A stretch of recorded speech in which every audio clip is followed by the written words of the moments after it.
نحمده ونصلي على رسوله الكريم اما بعد فاعوذ بالله من الشيطان الرجيم بسم الله الرحمن الرحيم سيقول السفهاء من الناس ما ولاهم عن قبلتهم التي كانوا عليها قل لله المشرق والمغرب يهدي من يشاء الى صراط مستقيم صدق اللہ العظیم۔ اب یہ تحویل قبلہ کا مضمون براہ راست آ رہا ہے۔ اس کے لیے تمہیدی 2 رکوع ہم پڑھ چکے ہیں۔ حضرت ابراہیم کا تذکرہ جو معمار ہیں بیت اللہ کے، ابو الانبیاء ہیں، امام الناس ہیں، انہی کی ایک نسل بنی اسرائیل ہے، انہی کی ایک نسل بنی اسماعیل ہے۔ ان کا دین کیا تھا، اس کی بنیاد کیا تھی، انہوں نے اور خود ان کے پوتے حضرت یعقوب نے اپنی اولاد کو کس بات کی وصیت کی تھی، اب وہ اولاد مختلف پگڈنڈیوں پر چل کر کہاں کہاں پہنچ چکی ہے، یہ سارا پس منظر ہے اصل میں اس تحویل قبلہ کے لیے۔ اور تحویل قبلہ پر پورے 2 رکوع آ رہے ہیں۔ اس سے بسا اوقات یہ خیال پیدا ہوتا ہے، میرے ذہن میں بھی کبھی ہوتا تھا کہ یہ ایسی بڑی بات کیا تھی جس کے لیے قرآن مجید نے اتنے شد و مد کے ساتھ اور اس قدر تفصیل کے ساتھ بلکہ تکرار کے ساتھ بات کی۔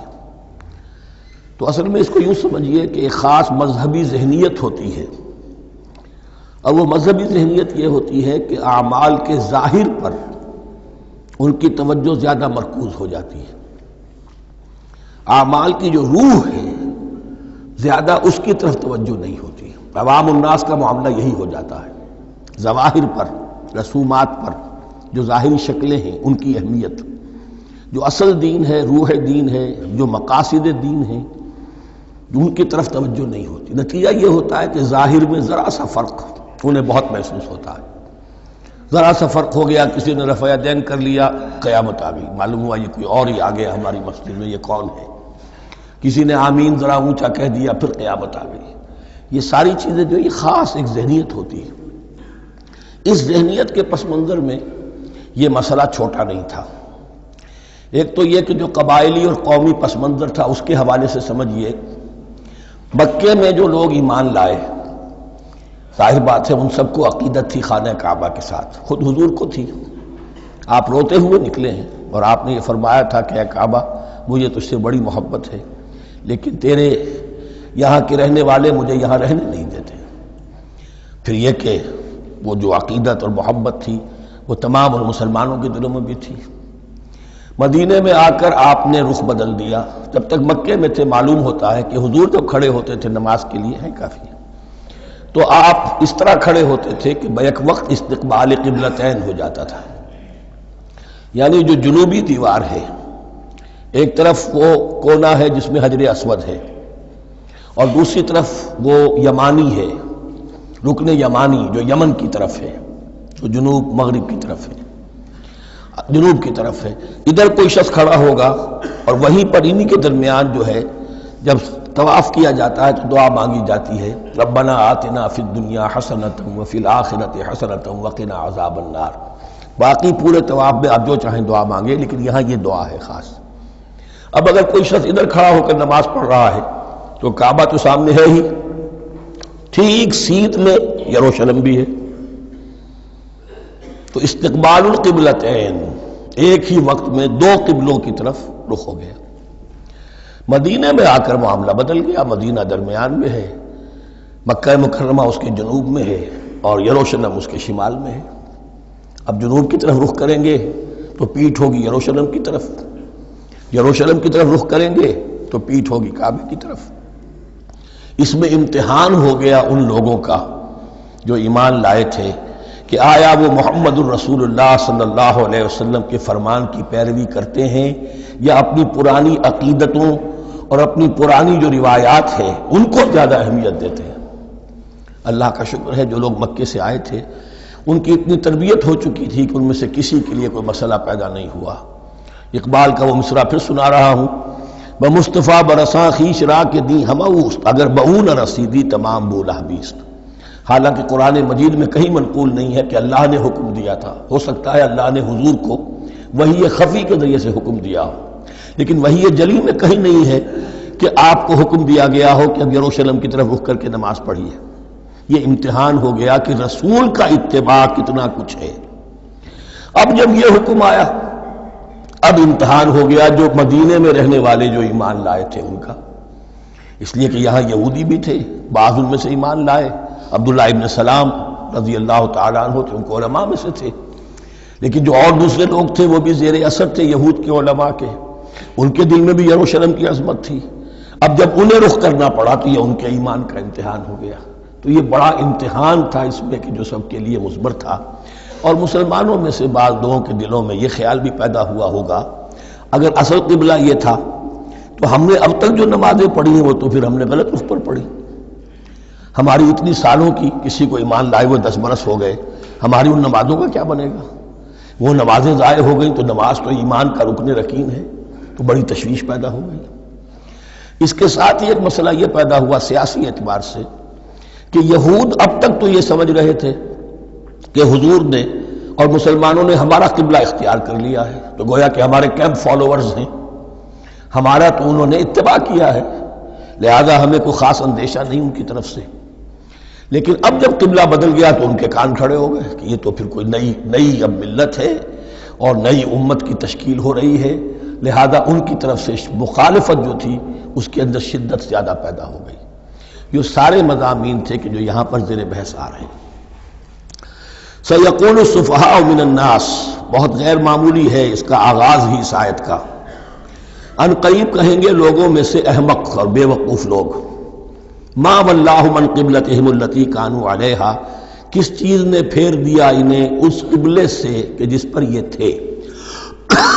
یعنی یہ 16 مہینے نماز پڑھی ہے بیت المقدس کی طرف رخ کر کے، یروشلم کی طرف، اب کس چیز نے پھیر دیا انہیں؟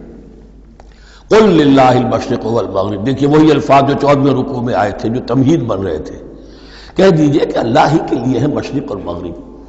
گویا کہ شمال اور جنوب، مشرق و مغرب، شمال و جنوب، محاورے میں مشرق و مغرب زیادہ استعمال ہوتا ہے، سب اللہ کے ہیں، اللہ کسی سمت میں محدود نہیں ہے۔ یہدی من یشاء الی صراط مستقیم، وہ جس کو چاہتا ہے سیدھے راستے کی طرف ہدایت دے دیتا ہے۔ وَكَذَلِكَ جَعَلْنَاكُمْ، اب یہ خاص بات کہی جا رہی ہے، اے مسلمانوں تم اس تحویل قبلہ کو معمولی بات نہ سمجھو، یہ علامت ہے اس بات کی کہ اب تمہیں وہ حیثیت حاصل ہو گئی۔ وَكَذَلِكَ جَعَلْنَاكُمْ أُمَّةً وَسَطًا لِتَكُونُوا شُهَدَاءَ عَلَى النَّاسِ وَيَكُونَ الرَّسُولُ عَلَيْكُمْ شَهِيدًا، اب تمہارا فرض منصب یہ ہے کہ رسول نے جس دین کی گواہی تم پر دی ہے اپنے عمل سے، اپنے قول سے، اسی دین کی گواہی تمہیں دینی ہے اپنے قول سے اور اپنے عمل سے پوری نوع انسانی پر۔ اب تم لنک بن گئے ہو۔ اب تک نبوت کا سلسلہ جاری تھا، ایک نبی کی تعلیم ختم ہوئی، بگڑ گئی، تحریف ہو گئی، غائب ہو گئی، دوسرا نبی آ گیا، پھر کوئی تیسرا آ گیا، چلے آ رہے۔ لہذا ہر دور کے اندر اب وہ جو معاملہ تھا تسلسل کے ساتھ چل رہا تھا، اب یہاں نبوت ختم ہو رہی ہے محمد الرسول اللہ صلی اللہ علیہ وسلم پر، تو نوع انسانی تو ختم نہیں ہو رہی، ابھی قیامت تو نہیں آئی ہے۔ اب آگے لوگوں کو تبلیغ کرنا، ان تک دین پہنچانا، ان پر حجت قائم کرنا، ان کا احقاق حق اور ابطال باطل کا فریضہ سر انجام دینا، یہ کون کرے گا؟ تو پہلے تو ہمیشہ اللہ کی طرف سے وہی جبریل لائے اور نبی کے پاس آ گئے، نبی نے لوگوں کو سکھا دیا۔ اب یہ کہ اللہ سے جبریل لائے محمد کے پاس، محمد نے سکھایا تمہیں، اور تمہیں سکھانا ہے پوری نوع انسانی کو، تو تم اب وہ درمیانی لنک ہو۔ وَكَذَلِكَ جَعَلْنَاكُمْ أُمَّةً وَسَطًا لِتَكُونُوا شُهَدَاءَ عَلَى النَّاسِ وَيَكُونَ الرَّسُولُ عَلَيْكُمْ شَهِيدًا، یہ مضمون زیادہ کھلے گا چل کر سورہ حج کی آخری آیات میں۔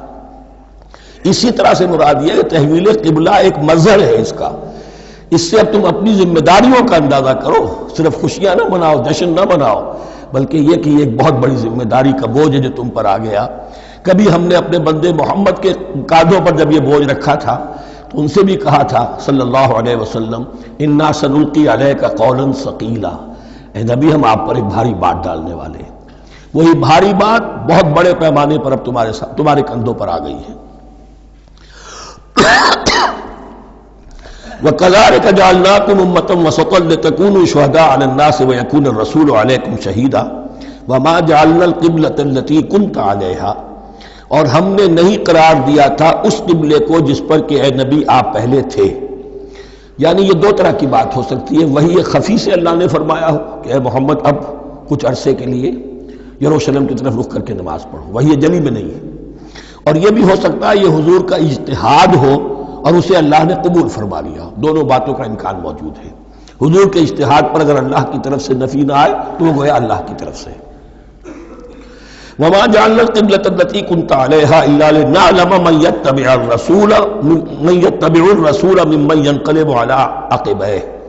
اور نہیں ٹھہرایا تھا ہم نے اس قبلے کو جس پر کہ آپ رہے ہیں مگر یہ جاننے کے لیے کہ کون ہے، یہ ظاہر کرنے کے لیے کہ کون ہے کہ جو اتباع کرتے ہیں رسول کا صلی اللہ علیہ وسلم، اور وہ کون ہے کہ جو اپنی ایڑیوں کے بل لوٹ جاتے ہیں.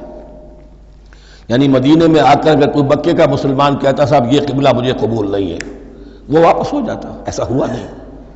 اور اب جب مکے کی طرف رخ ہو گیا ہے تو کوئی انصار میں سے، کوئی مدینے میں جو ایمان لائے ان میں سے کسی نے کہا کہ ٹھیک ہے جی ہمارا قبلہ وہ تھا، اب آپ نے اپنا قبلہ بدل دیا، آپ کا راستہ اور ہمارا راستہ اور. نہیں، وہ تمام کے تمام مسلمان ان آزمائشوں میں کامیاب ہوئے. وَإِن كَانَتْ لَكَبِيرَةً إِلَّا عَلَى الَّذِينَ هَدَى اللَّهُ. اور واقعہ یہ ہے، یقیناً یہ بہت بڑی بات تھی.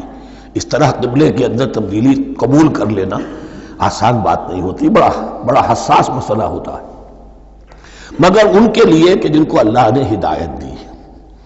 وَمَا كَانَ اللَّهُ لِيُضِيعَ إِيمَانَكُمْ. اور اللہ ہرگز تمہارے ایمان کو ضائع کرنے والا نہیں ہے. ایمان سے یہاں مراد نماز جو ہے الصلاۃ عماد الدین. وہ جو تشویش ہو گئی تھی کہ ہماری ان نمازوں کا کیا بنے گا جو ہم نے 16 مہینے پڑھی ہیں بیت المقدس کی طرف رخ کر کے. وَمَا كَانَ اللَّهُ لِيُضِيعَ إِيمَانَكُمْ. اس وقت وہ حکم تھا رسول کا، وہ اللہ کے ہاں مقبول ہے. اس وقت یہ حکم ہے جو تمہیں رسول کی معرفت مل رہا ہے، اب تم اس کی پیروی کرو. ان اللہ بالناس لرؤوف الرحیم. یقیناً اللہ تعالیٰ تو انسانوں کے حق میں بہت ہی شفیق ہے اور بہت ہی رحیم ہے. قد نرى تقلب وجهك في السماء. معلوم ہوتا ہے خود حضور کو انتظار تھا اس فیصلے کا، اور معلوم ہوتا ہے کہ آپ پر بھی شاخ گزر رہا تھا یہ وقفہ کہ جس میں نماز پڑھتے ہوئے پیٹھ ہو رہی تھی بیت اللہ کی طرف. تو آپ بار بار آپ کی نگاہیں آسمان کی طرف اٹھتی تھی کہ کب وحی آئے، کب جبرائیل حکم لے کر آئیں. قد نرى تقلب وجهك في السماء. اے نبی ہم نے آپ کے چہرے کا بار بار آسمان کی طرف اٹھنا دیکھ لیا ہے. فَلَنُوَلِّيَنَّكَ قِبْلَةً تَرْضَاهَا. اس آیت میں بڑی شفقت، بڑی محبت، بڑی عنایت ہے محمد الرسول اللہ صلی اللہ علیہ وسلم کے لیے اللہ کی طرف سے. تو ہم بدلے دیتے ہیں، پھیرے دیتے ہیں قبلہ جو آپ کو پسند ہے. ظاہر بات ہے کہ حضور کو جو محبت تھی اور جو بھی آپ کو ایک رشتہ قلبی تھا بیت اللہ کے ساتھ، فَلَنُوَلِّيَنَّكَ قِبْلَةً تَرْضَاهَا. ہم بدلے دیتے ہیں، بدل دیں گے قبلہ اسی طرف جو آپ کو پسند ہے. فَوَلِّ وَجْهَكَ شَطْرَ الْمَسْجِدِ الْحَرَامِ. تو بس اب پھیر دیجئے اپنے رخ کو مسجد حرام کے رخ پر. وَحَيْثُ مَا كُنْتُمْ. اور مسلمانوں جہاں کہیں بھی تم ہو، مدینے میں ہو یا کہیں اور ہو، مغرب میں ہو، شمال میں ہو، جنوب میں ہو، کہیں ہو، فَوَلُّوا وُجُوهَكُمْ شَطْرَهُ. تو اپنا چہرہ نماز میں اسی کے رخ پر پھیرو. وَإِنَّ الَّذِينَ أُوتُوا الْكِتَابَ لَيَعْلَمُونَ أَنَّهُ الْحَقُّ مِنْ رَبِّهِمْ. اور جن لوگوں کو کتاب دی گئی تھی وہ جانتے ہیں کہ یہ حق ہے ان کے پروردگار کی طرف سے. تورات میں بھی یہ مذکور تھا کہ اصل قبلہ ابراہیمی وہی تھا، اس لیے کہ یروشلم تو تعمیر کیا ہے حضرت ابراہیم سے کوئی 1000 سال کے بعد حضرت سلیمان نے. یہ جو بھی ہیکل سلیمانی ہے کم سے کم 1000 برس کا فصل ہے حضرت ابراہیم میں حضرت سلیمان میں. تو حضرت ابراہیم کا قبلہ کون سا تھا؟ تو وہ بھی مولانا امین احسن اصلاحی صاحب نے اردو میں ترجمہ کیا ہے مولانا حمید الدین فراہی کی کتاب کا، اور وہ بہت اہم ہے اس موضوع کو سمجھنے کے لیے. بہت سے مسلمان مفسرین نے بھی اس میں ٹھوکر کھائی ہے.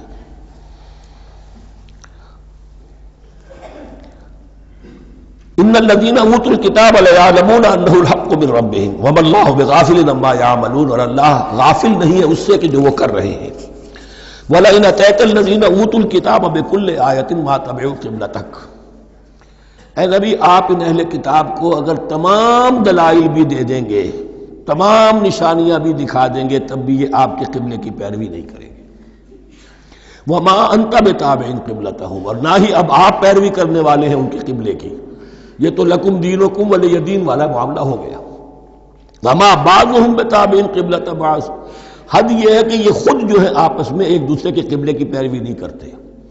یعنی نصارہ اور یہود اگرچہ یروشلم سب کا قبلہ ہے، لیکن عین یروشلم میں جا کر جو یہودی ہیں وہ مغربی گوشے کو اختیار کرتے تھے، مغرب کی طرف رخ کرتے تھے ہیکل سلیمانی میں، اور جو نصارہ ہے وہ مشرق کی طرف. اس لیے کہ حضرت مریم سلام علیہا نے جو اعتکاف کیا تھا مکاناً شرقیہ، وہ جو مکان تھا ان کا جہاں اعتکاف تھا، جہاں فرشتہ ان کے پاس آیا ہے، وہ ہیکل کے کسی شرقی گوشے میں تھا. تو انہوں نے عیسائیوں نے اسی کو اپنا شرقی گوشے کو قبلہ بنا لیا. وما ولئن اتبعت اهواءهم، اور اے نبی اگر بالفرض آپ نے ان کی خواہشات کی پیروی کی، من بعد ما جاءك من العلم، اس کے بعد کہ آپ کے پاس العلم صحیح علم آ چکا ہے، انك اذا لمن الظالمین، تو آپ بھی پھر ظلم کرنے والوں میں سے ہو جائیں گے معاذ اللہ. الذین آتیناہم الکتاب یعرفونہ کما یعرفون ابناءہم، جن لوگوں کو ہم نے کتاب دی یعنی تورات اور انجیل کے جو صحیح ماننے والے ہیں، یہ نکتہ یہاں نوٹ کر لیجئے، تورات اور انجیل کے ماننے والوں میں سے غلط کاروں کے لیے مجہول کا صیغہ آتا ہے، اوتوا الکتابہ، جنہیں کتاب دی گئی تھی، اور جو ان میں سے ٹھیک تھے صحیح رخ پر تھے ان کے لیے معروف کا صیغہ ہوتا ہے جنہیں کتاب ہم نے دی تھی. یہ انداز جو ہے معروف اور مجہول کا، یہ آپ دیکھیں گے کہ فرق ہوگا. جہاں ان کی کسی غلط بات کا تذکرہ ہوگا الذین اوتوا الکتاب، اور جہاں اچھی بات کا تو وہاں یہ کہ جو آتیناہم الکتاب. الذین آتیناہم الکتاب یعرفونہ کما یعرفون ابناءہم، وہ ایسے ہی پہچانتے ہیں اس کو.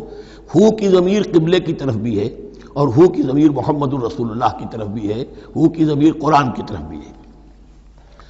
ایسے پہچانتے ہیں جیسے اپنے بیٹوں کو. وَإِنَّ فَرِيقًا مِّنْهُمْ، اور یقیناً ان میں سے ایک گروہ وہ ہے لَيَكْتُمُونَ الْحَقَّ وَهُمْ يَعْلَمُونَ، جو جانتے بوجھتے حق کو چھپاتے ہیں. الحق من ربک، یہ حق ہے آپ کے رب کی طرف سے. فلا تکونن من الممترین، تو آپ ہرگز نہ بنے شک کرنے والوں میں. یہ حضور سے خطاب ہو رہا ہے، اور حضور کی وساطت سے اصل میں ہر مسلمان سے خطاب ہو رہا ہے. یہ بات ان سے کہی جا رہی ہے کہ اس میں کوئی شک اپنے پاس مت آنے دو، یہ تو حق ہے تمہارے پروردگار کی طرف سے. وَلِكُلٍّ وِجْهَةٌ هُوَ مُوَلِّيهَا، ہر ایک کے لیے ہم نے ایک رخ معین کر دیا جس کی طرف کہ وہ رخ کرتا ہے. فَاسْتَبِقُوا الْخَيْرَاتِ، تو مسلمانوں تمہارے لیے ایک رخ تو ہم نے معین کر دیا بیت اللہ کا. ایک باطنی رخ کیا ہے؟ نیکیوں میں ایک دوسرے سے آگے بڑھنے کی کوشش کرو. ایک ہے ظاہر، نماز کا ظاہر ہے، آپ نے قبلے کی طرف رخ کر لیا ہے، آپ نے وضو کیا ہے. ایک نماز کا باطن ہے، خشوع ہے، خضوع ہے، حضور قلب حاصل ہے، رقت ہے، معلوم ہے کس کے سامنے حاضری ہے. اسی طریقے سے قبلہ ایک تو یہ ہے جو کہ کعبہ ہے، بیت اللہ ہے، ایک یہ فاستبقوا الخیرات، تم ہر نیکی کے اندر ایک دوسرے سے آگے بڑھنے کی کوشش کرو. اینما تکونوا یأتی بکم اللہ جمیعا، جہاں کہیں بھی ہوگے اللہ تم سب کو لے آئے گا، جمع کر دے گا. ان اللہ علی کل شیء قدیر، یقینا اللہ تعالی ہر چیز پر قادر ہے. ومن حیث خرجت فول وجهک شطر المسجد الحرام، اور جدھر سے بھی آپ کا نکلنا ہو، کہیں سفر کریں، کہیں بھی جائیں، تو آپ اپنا رخ پھیر دیجئے مسجد حرام کی طرف. وَإِنَّهُ لَلْحَقُّ مِن رَبِّكَ، اور یہ یقیناً حق ہے آپ کے رب کی طرف سے. وَمَا اللَّهُ بِغَافِلٍ عَمَّا تَعْمَلُونَ، اور اللہ غافل نہیں اس سے کہ جو تم کر رہے ہو. یہاں بظاہر جو ہے کلام حضور سے ہے، اصل میں مسلمانوں سے خطاب ہے بواسطہ محمد صلی اللہ علیہ وسلم. وَمِنْ حَيْثُ خَرَجْتَ فَوَلِّ وَجْهَكَ شَطْرَ الْمَسْجِدِ الْحَرَامِ وَحَيْثُ مَا كُنْتُمْ فَوَلُّوا وُجُوهَكُمْ شَطْرَهُ، اور دیکھو جہاں بھی تم نکلو اپنا رخ کرو مسجد حرام کی طرف. امریکہ میں جاؤ تب بھی رخ ہوگا مسجد حرام کی طرف، روس میں جاؤ رخ تمہارا ہوگا مسجد حرام کی طرف. وَحَيْثُ مَا كُنْتُمْ، اور اے مسلمانوں جہاں کہیں بھی تم ہو، فَوَلُّوا وُجُوهَكُمْ شَطْرَهُ، تو اپنے چہروں کو پھیر دو اسی کے رخ پر. لِأَلَّا يَكُونَ لِلنَّاسِ عَلَيْكُمْ حُجَّةٌ، تاکہ نہ رہے لوگوں کے پاس تمہارے خلاف کوئی دلیل. اب اس بات کو سمجھ لیجئے کہ چونکہ تورات میں لکھا ہوا تھا کہ نبی آخر الزمان کا قبلہ کعبہ ہوگا، اگر حضور یہ قبلہ اختیار نہ کرتے تو علماء یہود حجت قائم کرتے مسلمانوں پر کہ دیکھو تورات میں تو یہ لکھا ہے اور انہوں نے وہ اختیار نہیں کیا. تو یہ گویا کہ ان کے اوپر اتمام حجت بھی ہو رہا ہے اور قطع عذر بھی ہو رہا ہے، ان کی حجت کی جڑ بھی کٹ رہی ہے. الا الذین ظلموا منہم، سوائے ان میں سے ان کے جو ظالم ہیں، اعتراض کرنے کے لیے لاکھ انہوں نے پھر بھی ہیلے بہانے بنائی لینے ہیں. فلا تخشوہم، تو اے مسلمانوں ان سے نہ ڈرو، واخشونی، مجھ سے ڈرو.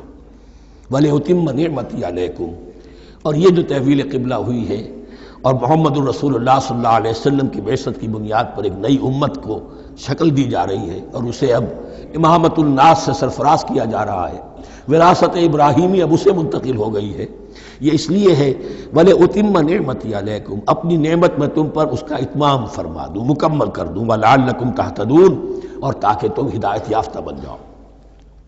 کَمَا أَرْسَلْنَا فِيكُمْ رَسُولًا، جیسے کہ ہم نے بھیج دیا ہے تم میں ایک رسول۔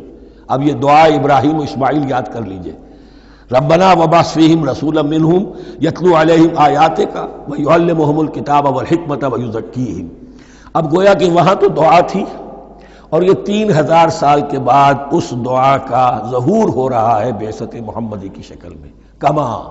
کما ارسلنا فیکم رسولا منکم، جیسے کہ ہم نے بھیج دیا ہے تم میں رسول اپنا تم ہی میں سے، یتلو علیکم آیاتنا، وہ تلاوت کرتا ہے تم پر ہماری آیات، ویزکیکم، تمہیں پاک کرتا ہے، تزکیہ کرتا ہے تمہارا، ویعلمکم الکتاب والحکمہ، اور تمہیں تعلیم دیتا ہے کتاب و حکمت کی، ویعلمکم ما لم تکونوا تعلمون، اور تمہیں تعلیم دے رہا ہے ان چیزوں کی جو تمہیں معلوم نہیں تھی۔ یہاں ایک نکتہ بڑا اہم ہے، حضرت ابراہیم اور اسماعیل کی دعا میں جو ترتیب تھی یہاں اللہ نے اس کو بدل دیا ہے۔ وہاں کیا تھا؟ تلاوت آیات، تعلیم کتاب و حکمت، پھر تزکیہ۔ یہاں کیا ہے؟ تلاوت آیات، پھر تزکیہ، پھر تعلیم کتاب و حکمت۔ اب ظاہر بات ہے کہ حضرت ابراہیم حضرت اسماعیل نے جو بات کہی وہ بھی غلط تو نہیں ہو سکتی، لیکن ہم یہ کہہ سکتے ہیں کہ اس کی امپرووڈ فارم یہ ہے جو اللہ تعالیٰ کی طرف سے دی گئی، اس لیے کہ تزکیہ مقدم ہے۔ اگر نیت صحیح نہیں ہے تو تعلیم کتاب و حکمت مفید نہیں ہوگی بلکہ گمراہی میں اضافہ ہوگا۔ نیت کج ہے تو گمراہی بڑھتی چلی جائے گی، اور تزکیہ کا حاصل کیا ہے؟ نیت درست ہو جائے، اخلاص، نحن لہ مخلصون۔ اگر یہ نہیں ہے تو جتنا پڑھو گے، جتنے بڑے عالم ہوگے، شیطان بھی بن سکتے ہو۔ بڑے بڑے فتنے عالموں نے اٹھائے ہیں۔ یہ جو دین اکبری تھا یا دین الہی تھا، اکبر کے تو باپ دادا کو کبھی خیال نہیں آ سکتا تھا اس کا۔ یہ پٹی پڑھانے والے کون تھے؟ ابو الفضل اور فیضی جیسے علماء، بہت بڑے علماء۔ اسی طرح غلام احمد قادیانی، اس کو اصل میں جو بھی پٹیاں پڑھائی ہیں وہ تو پڑھائی حکیم نور الدین نے، جو بہت بڑا عالم تھا، اہل حدیث عالم تھا۔ تو در حقیقت بہت بڑا عالم ہوگا، اگر اس کی کج ہو گئی نیت تو اتنا ہی بڑا فتنہ اٹھا دے گا۔ اس پہلو سے تزکیہ مقدم ہے، اور اس کا ثبوت یہ ہے، یہی مضمون سورہ آل عمران میں آیا، یہی مضمون پھر سورہ جمعہ میں آئے گا، وہاں بھی ترتیب یہی ہے۔ تینوں جگہ پر اللہ کی طرف سے ترتیب یہی ہے، یتلو علیکم آیاتنا ویزکیکم، تمہیں ہماری آیات پڑھ کر سنا رہا ہے اور تمہارا تزکیہ کرتا ہے، ویعلمکم الکتاب والحکمہ، اور اس تزکیے کے بعد پھر تعلیم کتاب و حکمت، ویعلمکم ما لم تکونوا تعلمون، اور تمہیں سکھا رہا ہے جو کچھ علم تمہیں حاصل نہیں تھا۔ فاذکرونی اذکرکم، بس مجھے یاد رکھو، میں تمہیں یاد رکھوں گا۔ یہ بہت بڑا میثاق ہے اور بہت بڑا وعدہ ہے، بہت بڑا وعدہ ہے۔ اور یہاں تک حدیث میں پھر اس کی شرح آئی ہے، میرا بندہ اگر مجھے اپنے دل میں یاد کرتا ہے میں بھی اسے اپنے جی میں یاد کرتا ہوں، اور میرا بندہ اگر میرا ذکر کسی محفل میں کرتا ہے تو میں اس سے بہت اعلیٰ محفل میں اس کا ذکر کرتا ہوں۔ اس کی محفل تو بہت بلند و بالا ہے، ملائے اعلیٰ کی محفل ہے، فرشتے ملائکہ مقربین کی محفل ہے۔ خدا خود میرے محفل بود اندر لامکا خسرو، محمد شمع محفل بود شب جائے کہ من بودم۔ اب خسرو کس عالم میں تھے جب یہ شعر کہہ گئے ہیں؟ تو بہرحال ہے تو صحیح، ایک محفل تو ہے، میں اس سے بڑی بہتر محفل میں ان کا تذکرہ کرتا ہوں۔ فاذکرونی اذکرکم واشکروا لی ولا تکفرون، اور میرا شکر کرو، میری نعمتوں کا ادراک کرو، اس کا شعور حاصل کرو، اس پر زبان سے بھی شکر ادا کرو، اپنے عمل سے بھی، جوارح سے بھی ان نعمتوں کا حق ادا کرو۔ یہاں وہ 18 رکوع ختم ہو گئے، نصف اول اس سورہ مبارکہ کا مکمل ہو گیا۔ اب آگے سے خطاب ہے، یا ایھا الذین آمنوا، ایک نئی امت آ گئی، چارٹر اس کا آ گیا۔ کیوں بنایا گیا تمہیں؟ لتکونوا شہداء علی الناس ویکون الرسول علیکم شہیدا، تم اب لنک ہو ہمیشہ ہمیش کے لیے محمد اور پوری نوع انسانی کے درمیان۔ اسی لیے وہ حدیث بھی تو ہے جو علماء حق ہوتے ہیں ان کے بارے میں فرمایا علماء امتی کا انبیاء بنی اسرائیل، میری امت کے علماء کا مقام وہی ہے جو بنی اسرائیل کے علماء کا، اس لیے کہ اب نبوت تو ختم ہو گئی محمد پر صلی اللہ علیہ وسلم، لیکن یہ کتاب تو ہے، اس کا پہنچانا تو ہے، اس کو عام تو کرنا ہے، حجت تو قائم کرنی ہے، اور صرف تبلیغ سے نہیں عمل کر کے دکھانا ہے، وہ نظام قائم کر کے دکھانا ہے جو محمد عربی نے قائم کیا صلی اللہ علیہ وسلم، تب حجت قائم ہوگی۔ اس کے لیے تمہیں قربانیاں دینی ہوں گی، مشکلیں جھیلنی ہوں گی، جان و مال کا نقصان برداشت کرنا ہوگا، آرام سے گھر بیٹھے ٹھنڈے پیٹوں کفر جگہ نہیں چھوڑ دے گا اور حق نہیں آ جائے گا، کفر کو ہٹانے کے لیے اور باطل کو ختم کرنے کے لیے اور حق کو قائم کرنے کے لیے تن من دھن تمہیں لگانے ہوں گے۔ اب دیکھیے وہ قول آ رہی ہے، یا ایھا الذین آمنوا استعینوا بالصبر والصلاۃ، یہی وہ الفاظ تھے کہ وہ جو 7 آیتیں تھیں جن کو میں نے کہا تھا خطاب میں بنی اسرائیل میں وہ بمنزلہ فاتحہ ہیں، ان میں الفاظ آئے تھے واستعینوا بالصبر والصلاۃ وانھا لکبیرۃ الا علی الخاشعین الذین یظنون انہم ملاقو ربہم وانہم الیہ راجعون۔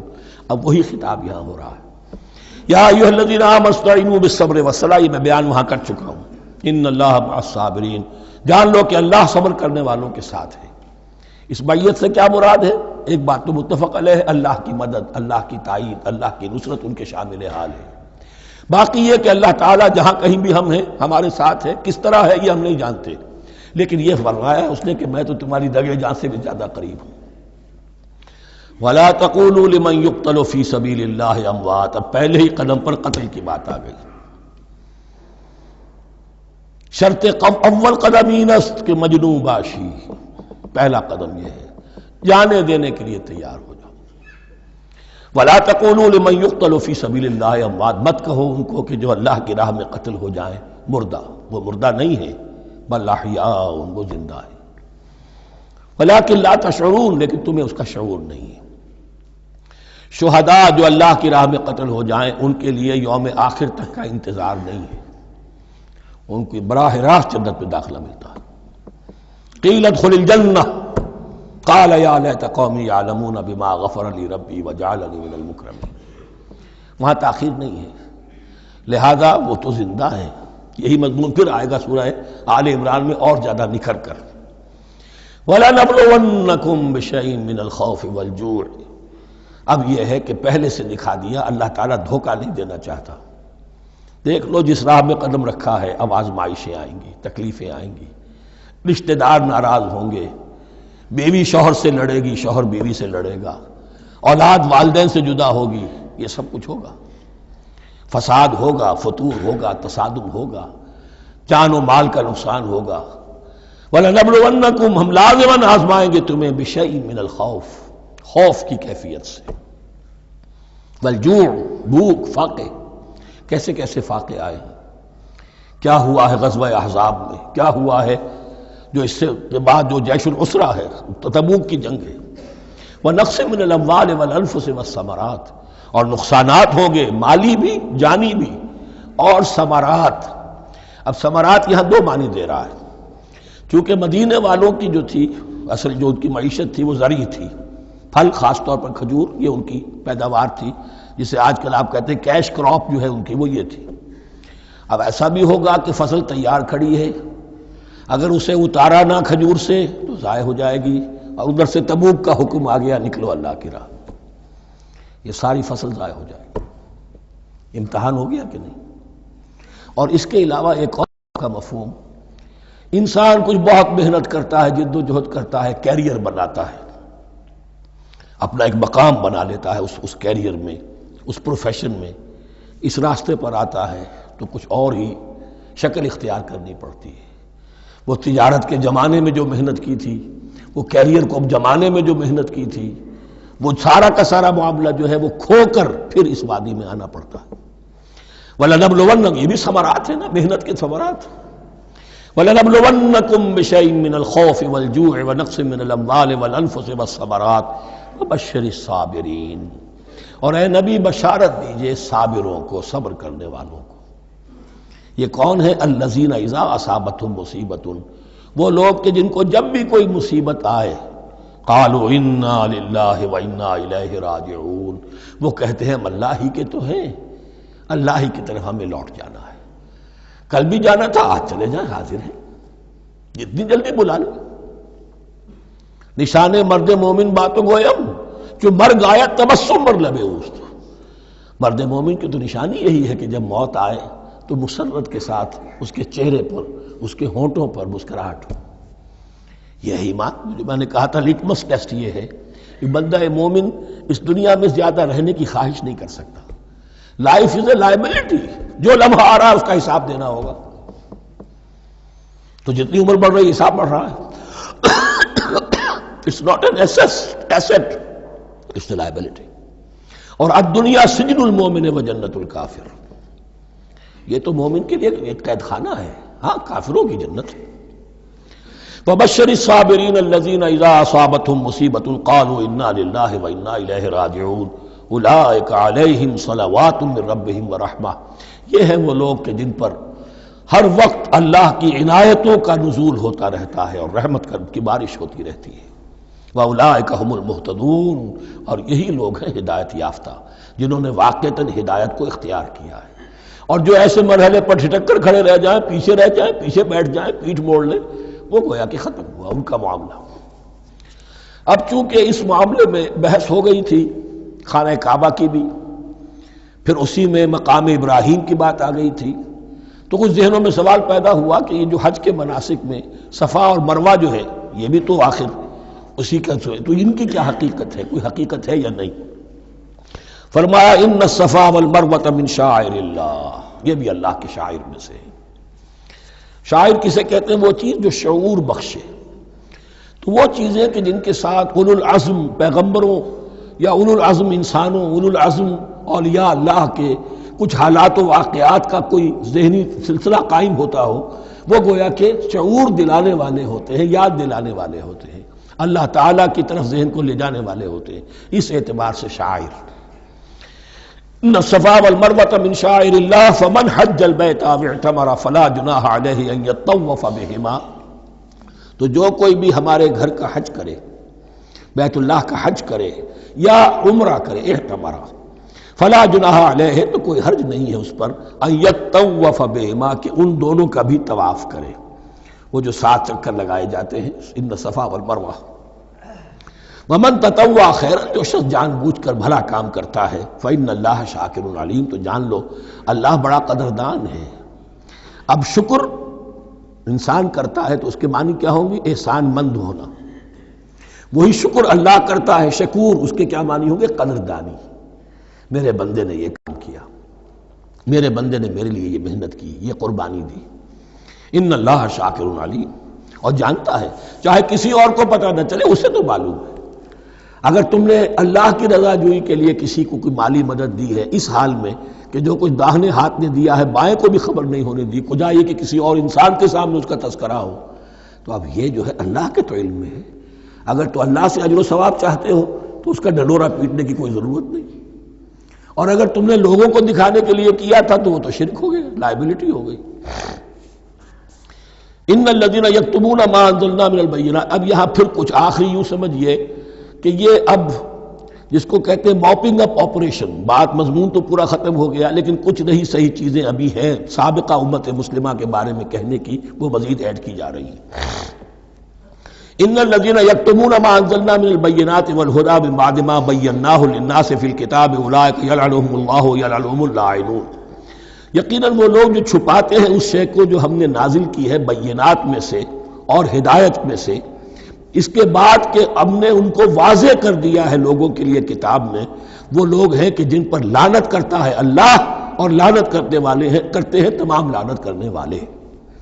یعنی علم ایک بہت بڑی جو ہے امانت ہے، اس علم کا چھپانا، کتمان حق. ہم آیت پڑھ آئے ہیں وَمَنْ أَظْلَمُ مِمَّنْ يَكْتُمُ شَهَادَةً عِنْدَهُ مِنَ اللَّهِ. اگر اللہ کی طرف سے کوئی گواہی کسی کے پاس ہے وہ اسے چھپا لے تو اس سے بڑا ظالم کون ہوگا. اب انہی کی وضاحت ہو رہی ہے، کیسی کیسی کھلی شہادتیں تورات اور انجیل میں تھیں اور ان کو یہ چھپائے پھر رہے. ان الذین یکتمون ما انزلنا من البینات والہدی من بعد ما بیناہ للناس فی الکتاب اولئک یلعنهم اللہ یلعنهم اللاعنون الا الذین تابوا واصلحوا وبینوا. سوائے ان کے کہ جو توبہ کریں اور اپنی اصلاح کر لیں اور اب واضح کریں وہ شے کہ جو انہوں نے چھپائی ہوئی تھی اسے ظاہر کریں. فَأُولَٰئِکَ أَتُوبُ عَلَیْہِمْ، تو ان کی توبہ میں قبول کروں گا اور ان کی طرف میں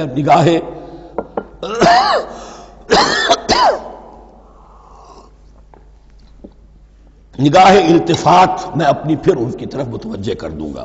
وَأَنَا التَّوَّابُ الرَّحِيمُ، اور میں تو ہوں ہی توبہ کا قبول کرنے والا اور رحم فرمانے والا. اِنَّ الَّذِينَ كَفَرُوا وَمَاتُوا وَهُمْ كُفَّارٌ، یقیناً جن لوگوں نے کفر کیا اور وہ مرے اسی حال میں کہ کفر پر قائم تھے.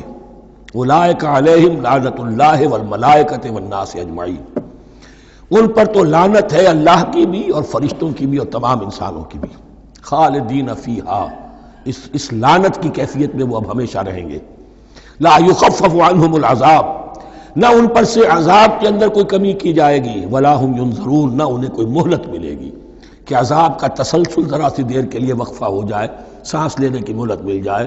ولا هم ینظرون. وَإِلَٰهُكُمْ إِلَٰهٌ وَاحِدٌ، سن لو تمہارا الہ اور معبود ایک ہی الہ ہے. لا الہ الا هو الرحمن الرحیم، اس کے سوا کوئی الہ نہیں ہے اور وہ رحمان ہے اور رحیم ہے. اب جو آیت آ رہی ہے اس کے پڑھنے سے پہلے ایک بات سمجھ لیجئے کہ یہ جو اب 22 رکوعوں کا مضمون ہم پڑھ رہے ہیں، مجھے یہ بات آج شروع میں واضح کرنی چاہیے تھی. اس میں ترتیب کیا ہے؟ میں پہلے عرض کر چکا ہوں کہ پہلے 18 رکوعوں کی تقسیم ورٹیکل کی ہے ہم نے. 18 کو 4 رکوع ادھر، 10 درمیان میں، پھر 4 ادھر. یہاں اب چلے گی ہاریزونٹل تقسیم، افقی تقسیم. اور اس کی بھی شکل کیا ہے کہ 4 مضامین ہیں کہ جو تانے بانے کے ساتھ بنے ہوئے ہیں، یا 4 لڑیاں ہیں مضمون کی کہ جن کو بٹ کر رسی بنا دیا گیا.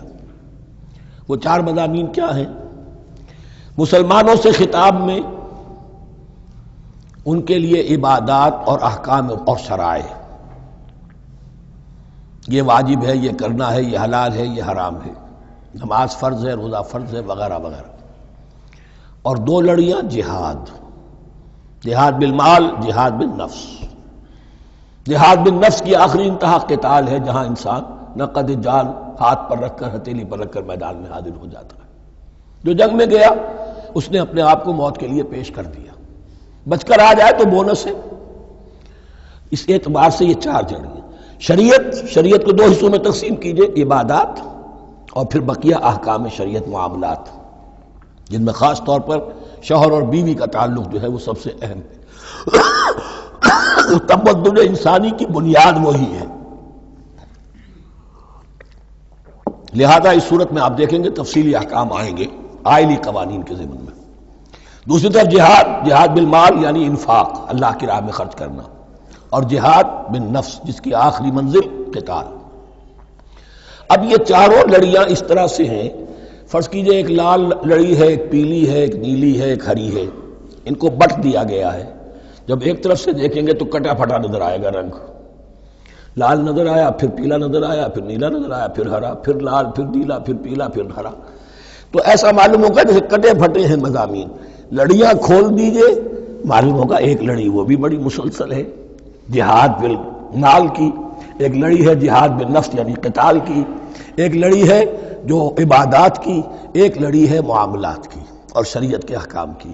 یہ 4 لڑیاں، اور یہ تانے بانے کی طرح بنی ہوئی ہیں، لیکن اسی بنتی میں بہت بڑے حسین پھول موجود ہیں.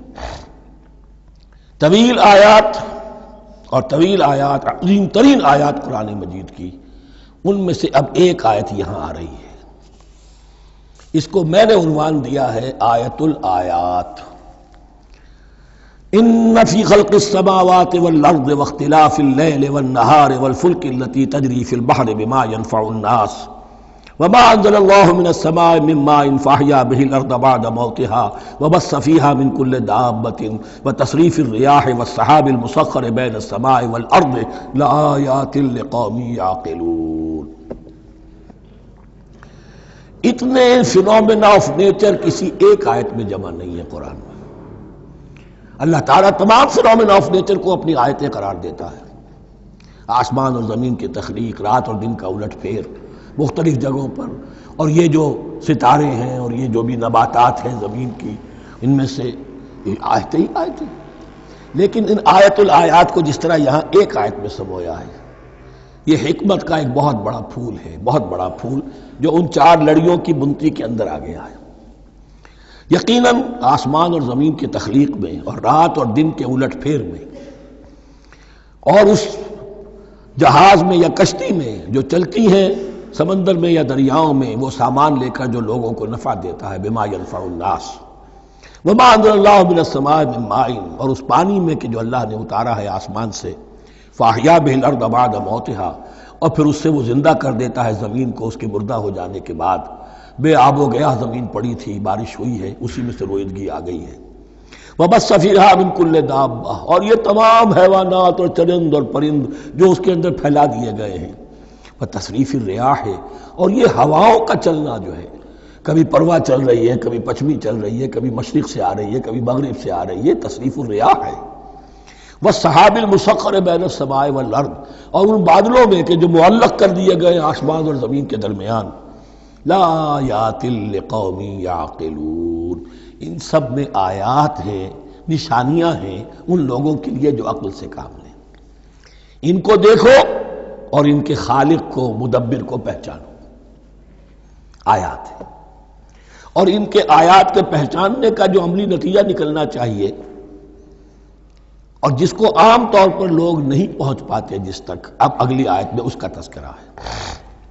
نتیجہ تو نکلنا یہ چاہیے کہ پھر محبوب اللہ ہی ہو، شکر اسی کا ہو، اطاعت اسی کی ہو، عبادت اسی کی ہو. جب سورج میں کچھ نہیں، یہ تو اللہ نے اس کو بنایا ہے، یہ حرارت جو ہے اللہ نے دی ہے، چاند میں کچھ نہیں، ہوائیں چلانے والا کوئی وہی تو ہے. تو اب کسی شے کے لیے کوئی شکر نہیں، کسی شے کے لیے کوئی عبادت نہیں، کوئی ڈنڈوت نہیں، کوئی سجدہ نہیں، بلکہ صرف اللہ کے لیے. اور وہی مطلوب و مقصود بن جائے، وہی محبوب ہو. لا محبوب الا اللہ، لا مقصود الا اللہ، لا مطلوب الا اللہ. جن لوگوں کی یہاں تک رسائی نہیں ہو جاتی، وہ لوگ کسی اور شے کو اپنا محبوب و مطلوب بنا کر اس کی پرستی شروع کر دیتے ہیں. خدا تک نہیں پہنچے، اپنے نفسی کو معبود بنا لیا، جو یہ کہے کر رہے، معبود تو ہو گیا.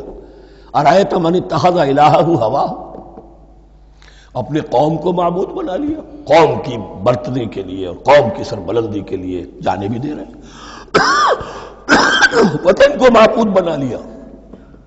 اس حقیقت کو علامہ اقبال نے سمجھا ہے، اس دور کا سب سے بڑا بت وطن ہے. اس دور میں میں اور ہے، جام اور ہے، جم اور، ساقی نے بنا کی روش لطف و ستم اور، تہذیب کے آزر نے ترشوائے صنم اور، مسلم نے بھی تعمیر کیا اپنا حرم اور، ان تازہ خداؤں میں بڑا سب سے وطن ہے، جو پیرہن اس کا ہے وہ مذہب کا کفن ہے. نیشنلزم، ٹیریٹوریل، وطنی قومیت، وطن کی جے، یہ معبود بنائے بیٹھے.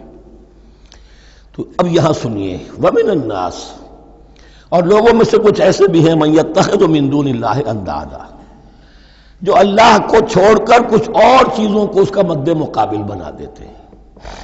وطن کو بنا لیا، قوم کو بنا لیا، ہیومنزم، انسانیت، نوع انسانی، ہم اس کے خدمتگار ہیں، ہم اس کی بہتری کے لیے کام کر رہے ہیں، یہ بھی ایک معبود بن گیا. اور سب سے گھٹیا انسان وہ ہے کہ اپنے ہی حسن کا دیوانہ بنا پھرتا ہوں، اپنا ہی نفس ہے، اسی کے گر چکر لگا رہا ہے، وہی حریم ہے اس کا، وہی حرم ہے اس کا، اور وہ طواف کر رہا ہے اپنے نفس کا، تو وہ بھی تو اس کا ایک معبود ہے. لوگوں میں سے وہ بھی ہیں کہ جو اللہ کو چھوڑ کر کسی اور چیز کو اس کا مد مقابل بنا دیتے ہیں. یحبونہم کحب اللہ، اور ان سے محبت کرنے لگتے ہیں جیسی کہ اللہ سے کرنی چاہیے. یہ فلسفہ ہے اصل میں، ہندی میں سے آدرش کہتے ہیں، عربی میں نصب العین، انگلش میں آئیڈیل. ہر باشعور انسان کسی شے کو اپنا آئیڈیل بناتا ہے اور اس سے پھر محبت کرتا ہے، اس کے لیے جیتا ہے، اس کے لیے مرتا ہے، قربانیاں دیتا ہے، اثار کرتا ہے. قوم کے لیے قربانی، وطن کے لیے قربانی، فلاح کے لیے قربانی، خود اپنی ذات کے لیے قربانی. یحبونہم کحب اللہ، یہ سارے کام تو اللہ کے لیے کرنے کے تھے. جیو اللہ کے لیے، مرو اللہ کے لیے، محبت اس سے کرو. ان صلاتی و نسکی و محیای و مماتی للہ رب العالمین. تم نے اپنی یہ ساری نسبتیں کسی اور شے کے ساتھ وابستہ کر دی، تم نے اللہ کا مد مقابل تراش لیا. می تراشت فکر ما ہر دم خدا بندے دیگر، رست از یک بند تا افتاد در بندے دیگر. انسان معبود تراشتا رہتا ہے اپنے ذہن سے اور ان کے لیے محبت کرتا ہے، جانیں دیتا ہے، قربانیاں دیتا ہے. وَمِنَ النَّاسِ مَن يَتَّخِذُ مِن دُونِ اللَّهِ أَندَادًا يُحِبُّونَهُمْ كَحُبِّ اللَّهِ. یہ مضمون بھی سورہ حج میں زیادہ واضح ہوگا. وَالَّذِينَ آمَنُوا أَشَدُّ حُبًّا لِلَّهِ. پھر یہ لٹمس ٹیسٹ کا لفظ میری زبان پر آ رہا ہے. اور جو لوگ واقعتاً صاحب ایمان ہوتے ہیں ان کی شدید ترین محبت ہوتی ہے اللہ کے ساتھ. اگر یہ نہیں ہے، اگر یہ نہیں تو بابا پھر سب کہانیاں ہیں. کوئی شے اللہ سے زیادہ محبوب ہو گئی وہ تمہاری معبود ہے. تم نے اللہ کو چھوڑ دیا، چاہے وہ دولت ہی ہے. تعس عبد الدینار و عبد الدرہم، ہلاک اور برباد ہو جائے درہم و دینار کا بندہ. نام عبد الرحمن ہے، حقیقت میں عبد الدینار ہے. دینار آنا چاہیے، حرام سے آئے، حلال سے آئے، جائز سے آئے، ناجائز سے آئے. تو معبود اللہ نہیں ہے، معبود دینار ہے. ہندو نے یہ کیا کہ لکشمی دیوی کی ایک مورتی بنا کر پوجنا شروع کر دیا. یہ لکشمی دیوی اگر ذرا مہربان ہو جائے گی دولت آ جائے گی. ہم نے کہا ہٹاؤ اس درمیان کے لنک کو، سیدھے ہی دولت کو کیوں نہ پوجو. پیٹرو ڈالر کو پوجو، ڈالر کو پوجو. ترک وطن کرو، ماں باپ کو چھوڑو یہاں سے سکتا ہوا کہ مر رہے ہیں اور کوئی ان کا بیٹا اور ان کی بیٹی ان کے پاس نہیں. کس لیے؟ ڈالر. کون معبود ہوا؟ وَمِنَ النَّاسِ مَن يَتَّخِذُ مِن دُونِ اللَّهِ أَندَادًا يُحِبُّونَهُمْ كَحُبِّ اللَّهِ وَالَّذِينَ آمَنُوا أَشَدُّ حُبًّا لِلَّهِ وَلَوْ يَرَى الَّذِينَ ظَلَمُوا إِذْ يَرَوْنَ الْعَذَابَ أَنَّ الْقُوَّةَ لِلَّهِ جَمِيعًا. اور کاش کہ دیکھ لیتے یہ لوگ جو اس شرک میں اور اس گناہ میں مبتلا ہیں، ظلم شرک کے معنی، جب وہ دیکھیں گے عذاب کو اور یہ بات واضح ہو جائے گی کہ قوت تو ساری کی ساری اللہ کے ہاتھ میں ہے، کسی کے پاس کچھ نہیں. وَأَنَّ اللَّهَ شَدِيدُ الْعِقَابِ، اور یہ کہ اللہ سزا شدید العذاب، اللہ سزا دینے میں بہت سخت ہے. اس وقت آنکھ کھلے گی تو فائدہ کیا ہوگا؟ اب آنکھ کھلے تو فائدہ ہے.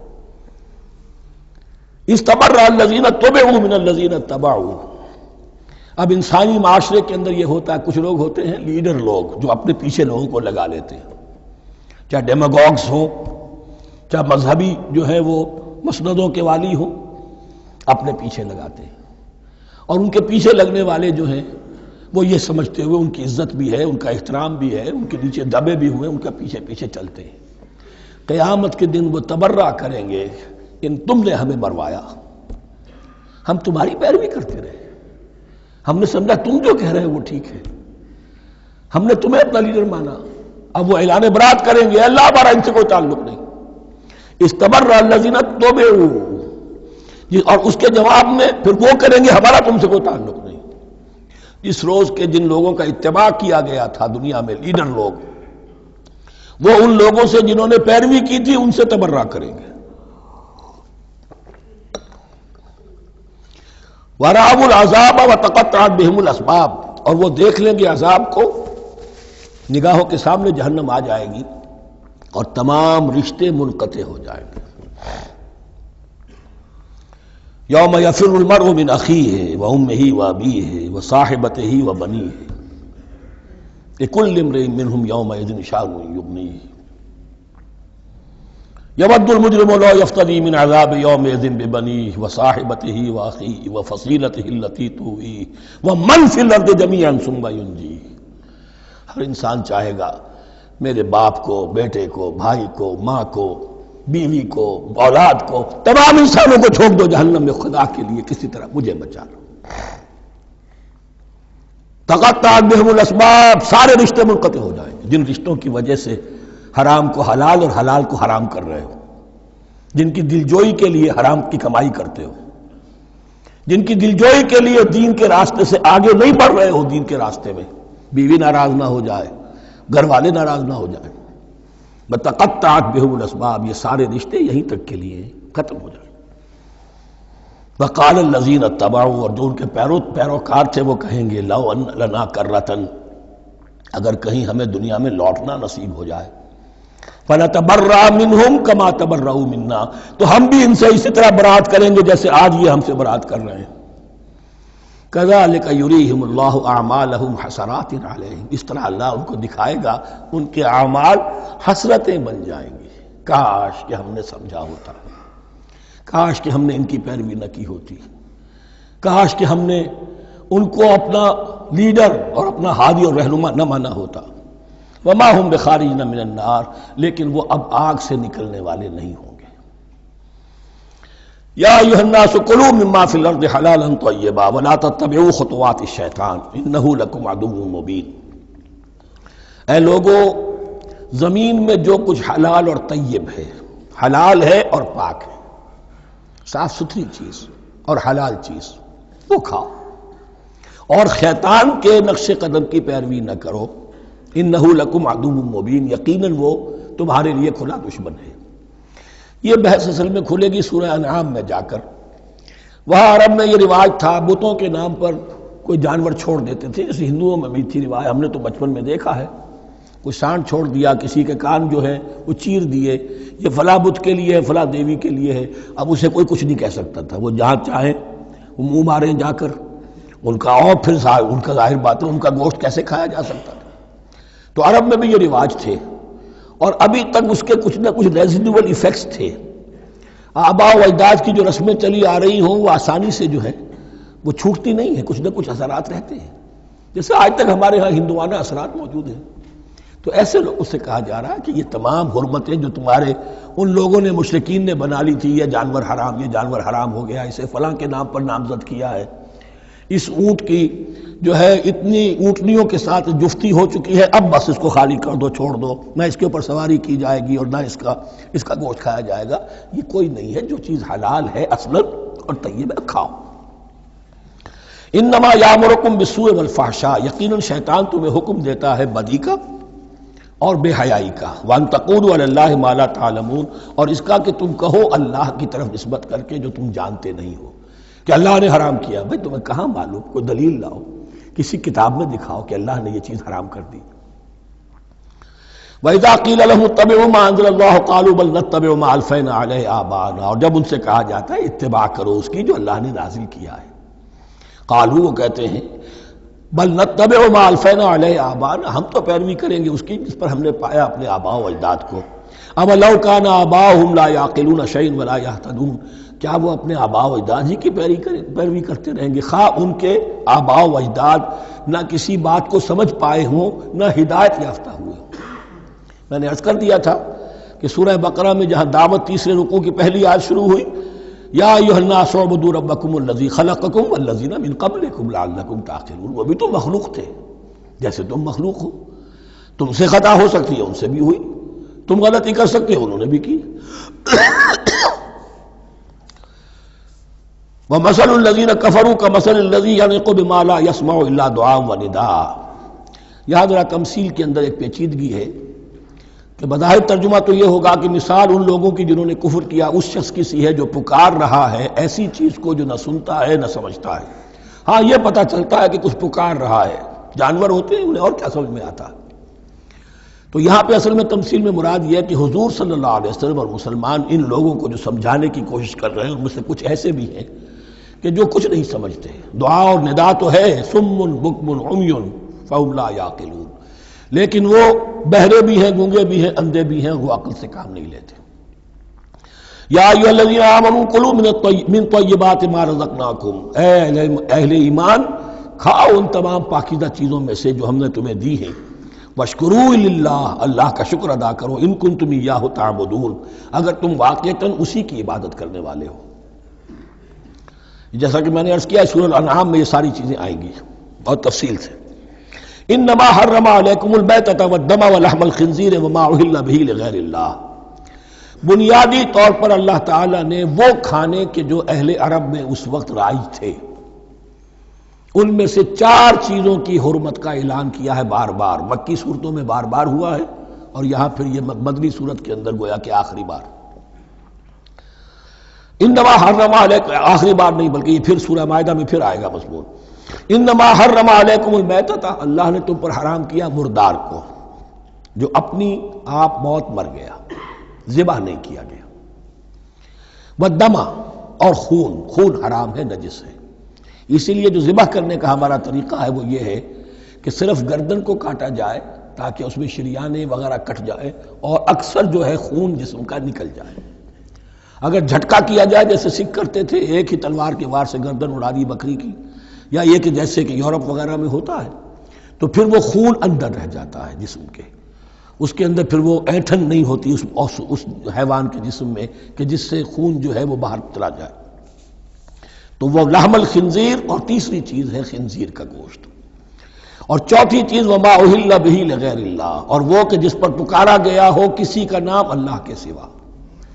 اب اس میں ایک چیز تو یہ ہے کہ جسی شے کو ذبح کرتے ہوئے کسی بت کا، کسی دیوی کا، کسی دیوتا کا تذکرہ کیا، وہ تو حرام مطلق ہو ہی گیا، اس کا گوشت کھانا حرام مطلق ہے۔ لیکن اسی کے تابع یہ ہوگا کسی بزرگ کا قرب حاصل کرنے کے لیے اس کے مزار پر لے جا کر وہاں ذبح کیا جا رہا ہے، پوچھیں گے تو ہم تو اللہ کے لیے ذبح کر رہے ہیں، تو اللہ کے لیے تو اپنے گھر میں بھی کر سکتے تھے ذبح، یہاں کیوں لائے ہو؟ اس کو تم نے کسی اعتبار سے اس صاحب قبر کا جو ہے اس کا تقرب حاصل کرنے کا ذریعہ بنایا۔ یہ چیزیں بھی اسی کی تابع ہو جائیں گی۔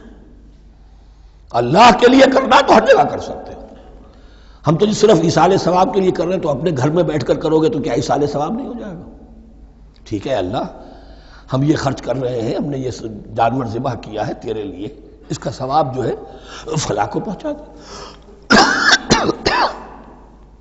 یہ ہے چار چیزیں بنیادی طور پر۔ فمن اضطر غیر باغ ولا عاد، ان میں بھی ایک رعایت ہے، اگر کوئی مضطر ہو گیا ہے، مجبور ہو گیا ہے، جان نکل رہی ہے اور کوئی شے کھانے کو نہیں، لیکن دو شرطیں پوری ہو، غیر باغ ولا عاد، وہ اس حرام کی طرف رغبت نہ رکھتا ہو، اور نہ جو ناگزیر حد ہے جان بچانے کی اس سے آگے بڑھے۔ صرف جان بچانے کے لیے مردار کا گوشت بھی کھا سکتا ہے، سور کا گوشت بھی کھا سکتا ہے، جو بھی چاہے جان بچانے کے لیے یہ رک سکتے ہیں، لیکن اس شے کی طرف کوئی رغبت المیلان طبیعت میں نہ ہو۔ یہ اللہ تو جانتا ہے، اگر تو معاملہ اس سے ہے تو اس سے تو چھپی ہوئی بات نہیں ہے، اور جتنا ناگزیر ہے جان بچانے کے لیے اس سے آگے نہ بڑھے۔ فلا اسم علیہ، ان دو شرطوں کے ساتھ جان بچانے کے لیے حرام چیز بھی کھائی جا سکتی ہے۔ ان اللہ غفور الرحیم، یقیناً اللہ غفور الرحیم ہے۔ ان الذین یکتمون ما انزل اللہ من الکتاب ویشترون بہ ثمنا قلیلا، یقیناً وہ لوگ جو چھپاتے ہیں اس کو جو اللہ نے نازل کیا ہے کتاب میں سے اور فروخت کرتے ہیں انہیں بہت حقیر سی قیمت پر، اولئک ما یاکلون فی بطونہم الا النار، یہ لوگ نہیں بھر رہے اپنے پیٹوں میں مگر آگ۔ ولا یکلمہم اللہ یوم القیامہ، اللہ ان سے کلام نہیں کرے گا قیامت کے دن۔ ولا یزکیہم، نہ انہیں پاک کرے گا۔ ولہم عذاب علیم، ان کے لیے دردناک عذاب ہے۔ اولئک الذین اشتروا الضلالۃ بالہدی، یہ ہے وہ لوگ کہ جنہوں نے ہدایت دے کر ضلالت خرید لی ہے، والعذاب بالمغفرہ، اور مغفرت اللہ کی اپنے ہاتھ سے دے کر عذاب خرید لیا ہے۔ فما اصبرہم علی النار، تو کتنا ہے ان کا حوصلہ آگ کے لیے، بڑے صابر ہیں اس جہنم کی آگ کے لیے، کس طرح تیاری کر رہے ہیں۔ ذالک بان اللہ نزل الکتاب بالحق، یہ اس لیے کہ اللہ نے تو کتاب نازل کی حق کے ساتھ۔ وان الذین اختلفوا فی الکتاب لفی شقاق بعید، اور یقیناً جن لوگوں نے کتاب اور شریعت میں پھر یہ پگڈنڈیاں نکالی اختلاف کی، وہ بڑی ہی دشمنی میں اور بڑی ہی شقاوت کے اندر مبتلا ہو گئے۔ بارک اللہ لی ولکم فی القرآن العظیم ونفعنی وإیاکم بالآیات والذکر الحکیم۔